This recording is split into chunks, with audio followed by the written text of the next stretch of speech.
It will be the 50-year anniversary since man was allegedly last on the moon. Can you believe that? 50 years. Never repeated. And people still believe in that nonsense. At the very least, can't we agree that 50 years without repetition makes the Apollo missions pretty suspect? Oh, I forgot. NASA destroyed that technology. I'd go to the moon in a nanosecond. The problem is we don't have the technology to do that anymore. We used to, but we destroyed that technology, and it's a painful process to build it back again. How dumb do you have to be to believe that?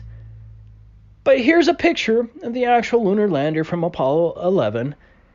This supposed advanced spaceship, which was never even allegedly flown on Earth, looks like a ridiculously constructed movie prop, and yet it supposedly achieved speeds of 4,000 miles per hour on descent and ascent, left no blast crater with a 10,000-pound thruster, and could sustain life for up to 3 days on the moon in the worst environment imaginable while undergoing multiple repressurizations, and it even had enough room to throw in a fold-up dune buggy on later flights. Does that really look like it can fly 4,000 miles per hour? I guess you see an advanced spaceship while we flat earthers see a ridiculous, homeless tweaker shelter surrounded by outdated 1960s graphics that look ridiculous. But there's so much more to the fakery. For example, you can see the wires on the astronauts, and people still believe in this.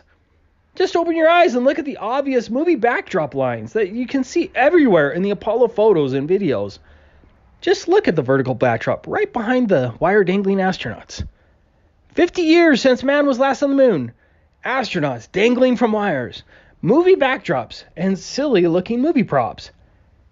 That pretty much ends the Apollo foolishness for me, and I would think any rational person would agree. Of course, truly independent verification of the moon landings will never happen, and so I guess we're left to trusting wire-dangling astronauts.